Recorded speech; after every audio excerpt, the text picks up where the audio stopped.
Sziasztok! Megnézzük, mit tartogat számunkra a következő 48 óra. Ismét választhattok a cigánykártya és a tarotkártya közül.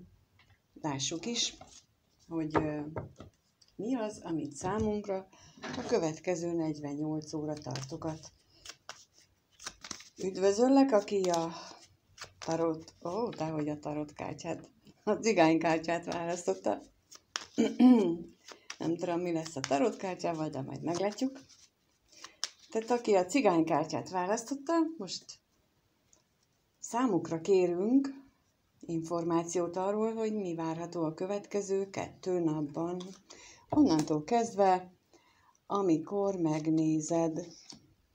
És persze, mivel sokan nézitek, ezért egyáltalán nem biztos. Ez így jött ki, úgyhogy meghagyom. A 2-t.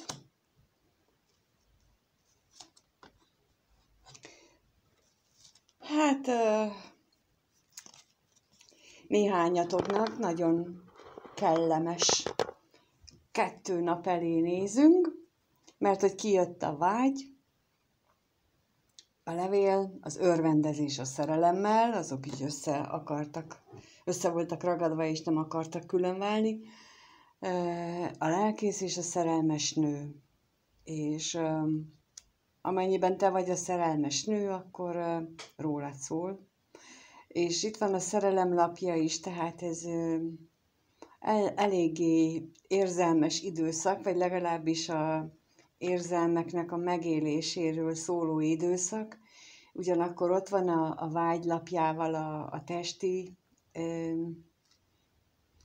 vágyakozás is. Úgyhogy még az is lehet, hogy erről beszéltek valakinek, hogy milyen vágyaitok vannak, és hogy ez milyen örömmel töltene el benneteket, és hogy ezek a vágyakozások azért nem csak testiek, hanem érzelem szintjén is megvannak bennetek, és elég mélyen megvannak, mert a lelkész lapjával hát az egy mély lelki kapcsolódást, kötődést is jelent. De ha nem, a levéllapja nem arról beszél, ugye ez egy kommunikációlap, nem arról beszél, hogy ti fejezitek ki a vágyaitokat, akkor lehet, hogy az a fél, akivel beszélsz, ő mondja el nektek ugyanezt, hogy mennyire vágyik a testi és lelki vágyainak megélésére, de mindenképpen itt erről beszélnek a lapok, hogy erről szó lesz valakivel, valahogyan. De lássuk, hogy kapunk-e valamilyen információt arról, hogy kivel és hogyan. Tehát itt a levélre rákérdezünk, hogy kivel lehet-e tudni azt, hogy kivel lesz ez a kommunikáció. Mit jelent itt a levélről tudni, milyen kommunikációt, egyességet, szerződést, vagy mit jelent itt egyáltalán ez a levél? Mit jelent a levél?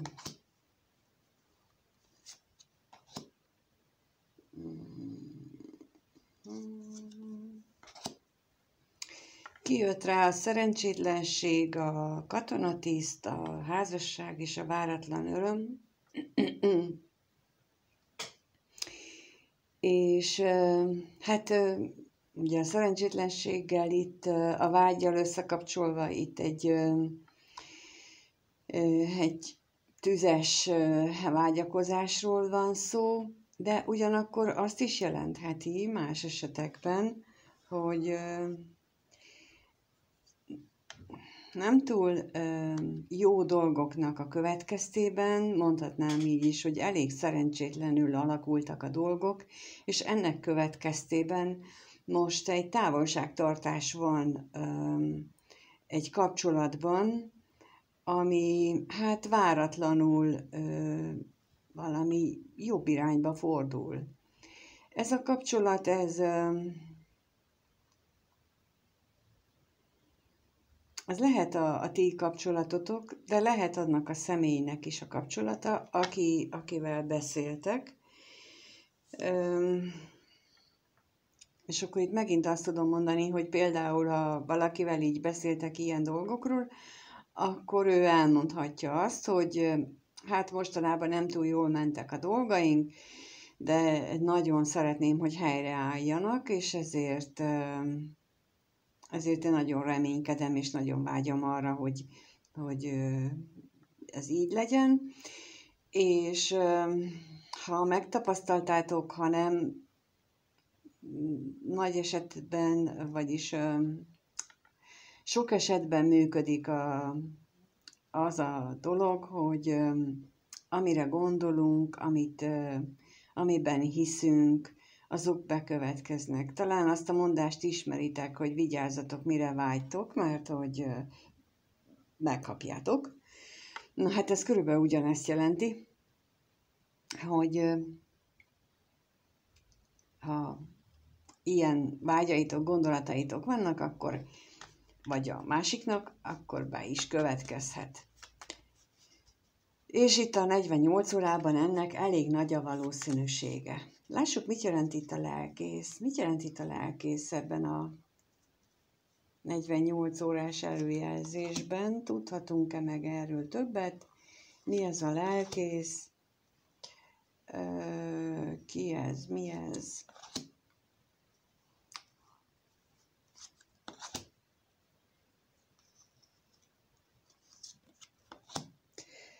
Kijött rá a gondolat, a ház, a bosszúság, a veszteség és a remény lapja.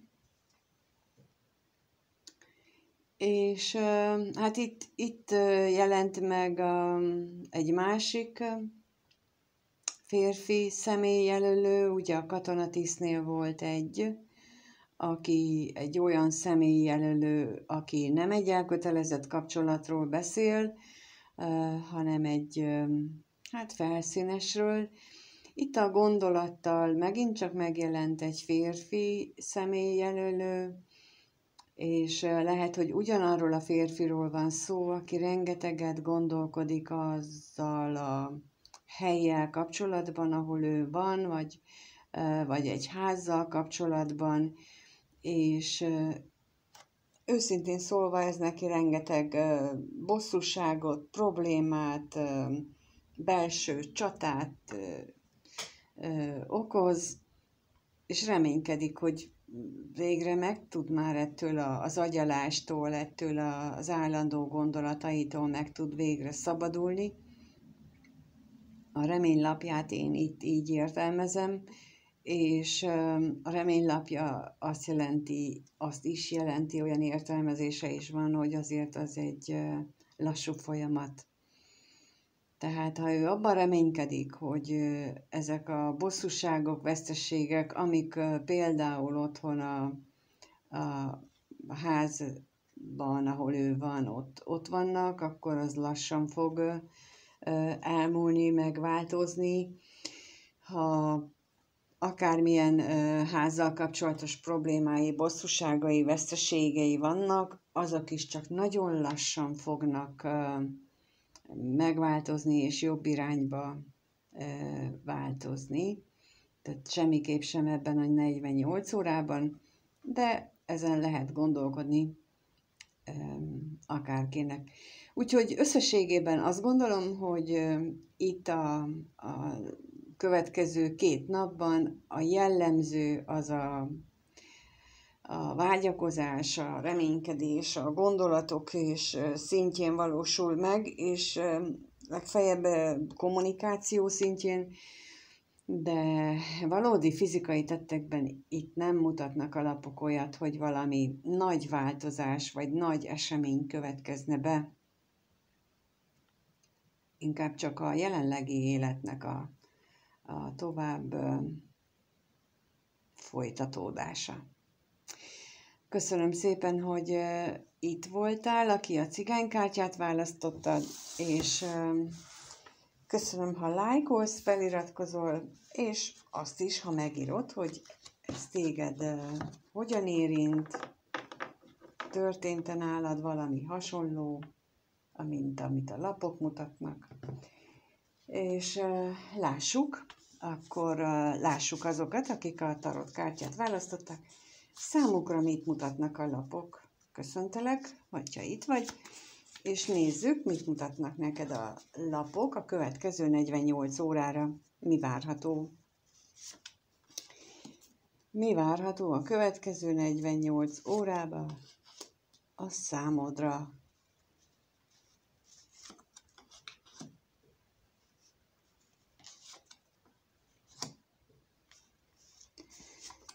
Kijött az ördög, a botok lovagja, a kardok 2-es és a kardok 8-as, valamint a kelyhek királya.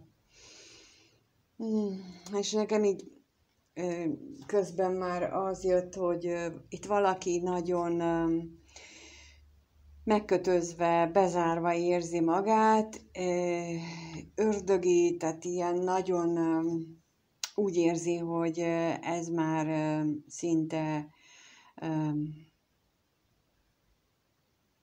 ördögi módon van benne egy tüzes, szenvedélyes lendület, és egy indulni akarás, egy kilovagolás, vagy belovagolás, de a sor végén a kelyhek királya zárja, de nem csak ez van benne, nem csak a tűz és a szenvedély, nem csak a gyorsan jövök, aztán el is tűnök, hanem itt van a nagyon stabil érzelmeket mutató ember is, aki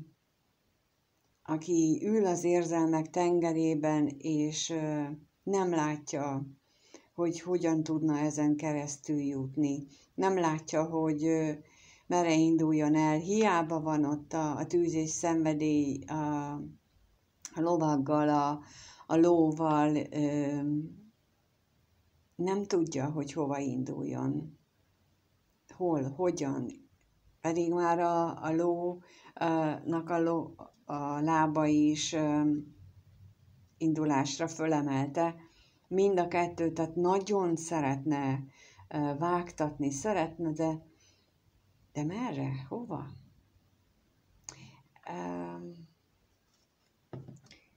Megnézzük, hogy kapunk-e ehhez valamilyen kiegészítő információt, illetve milyen kiegészítő információt kapunk itt az ördöghöz. Mi ez az energia, ami ilyen nagyon tüzessé teszi ezt az egész szituációt?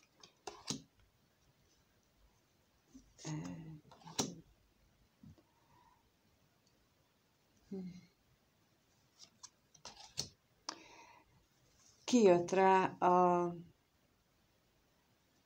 megmutatom, a hírnök, a női és a férfi főszemély.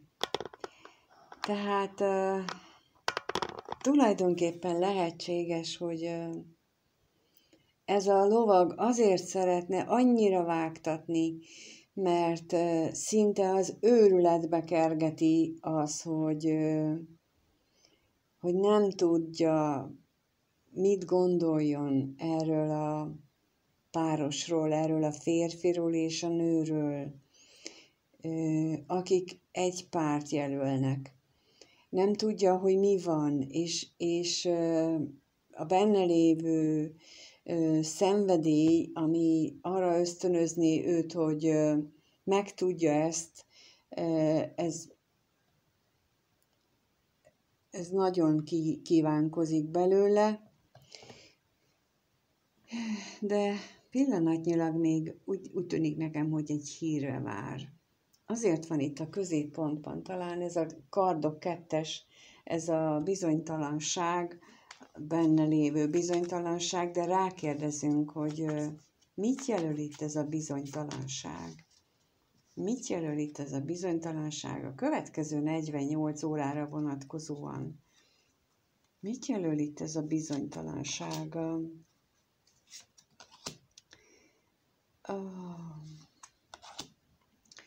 kijött rá a kert, a ház, a gólya.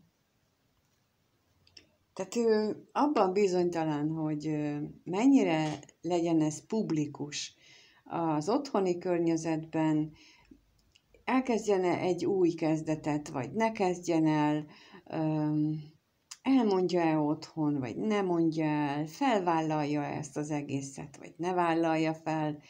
Szóval ilyen dolgok vannak, de megkérdezzük itt a Kardok 8-ast, hogy miért vannak benne ez, meg az, meg nem ez, meg nem az, tehát hogy miért?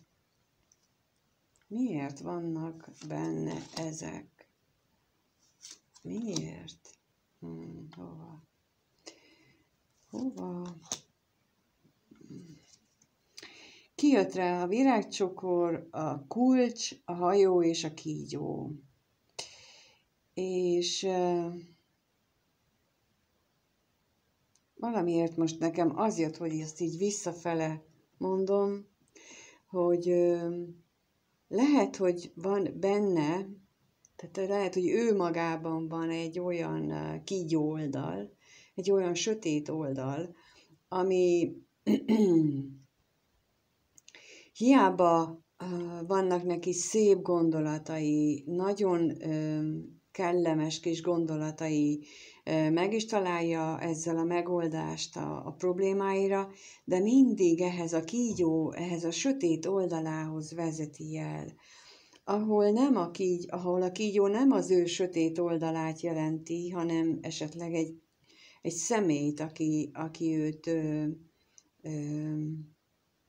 befolyásolja olyan módon, hogy ezeket a szép, apró dolgokat képes úgy megmagyarázni, úgy átfordítani, hogy mégiscsak az történik, amit a kígyó mond tulajdonképpen. Tehát itt most valamiért a kígyónak a kidugott nyelve, tehát kígyó nyelvű valaki van a környezetében, és ez akadályozza meg ezt a botok lovagját, kelyhek királyát. Én nekem úgy tűnik, hogy ő egy személy,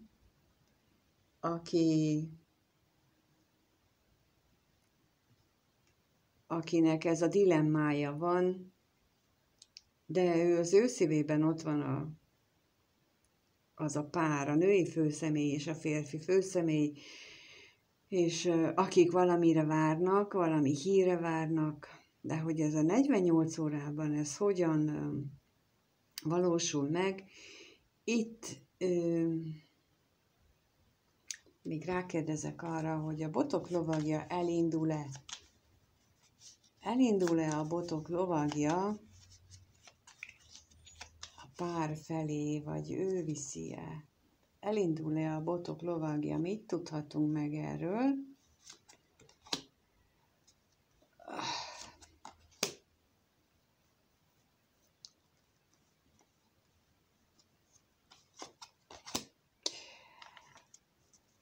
Nem tudunk meg róla, hogy elindul-e a botok lovagja, mert hogy kijött rá a szerelem, az útkereszteződés és a keresztlapja. Azt viszont megtudjuk, hogy ez a botok lovagja, itt, mint ahogy a kelyhek királya is már utalt rá, ő nem csak egyszerűen egy tüzes lovag, aki jön meg megy, hanem tényleg egy ördögi körben lévő személyt jelent, aki már tudja, hogy neki nagyon mély érzései vannak, és tudja, hogy dönteni kellene, és ez a döntés, ez határozza meg az életét. Ez egy nagyon sorsdöntő, sorsát meghatározó döntés, és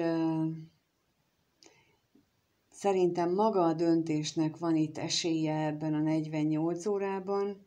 Ha ti vagytok ilyen szituációban, akkor valószínűleg nektek szól az a része, hogy nektek kell végre meghozni egy döntést, függetlenül attól, hogy itt van körülöttetek ez a kígyó, őtőle meg kellene valahogy szabadulni, már nem biztos, hogy magától a kígyótól, hanem a befolyásától, kellene megszabadulni, és meghozni a döntést. És nekem most az jön itt közbe, hogy energiák szintjén ehhez nagyon nagy segítség jön a következő 48 órában, úgyhogy akik ezt a csomagot választották, ezt a kártyafajtát, nekik ez a 48 órára vonatkozó előrejelzés, hogy itt támogató energiák közepette jó lenne, ha elég bátorságot és erőt tudnának összeszedni ahhoz, hogy meghozzák életük döntéseit, és ne halogassák tovább ezeket a döntéseket, mert ezek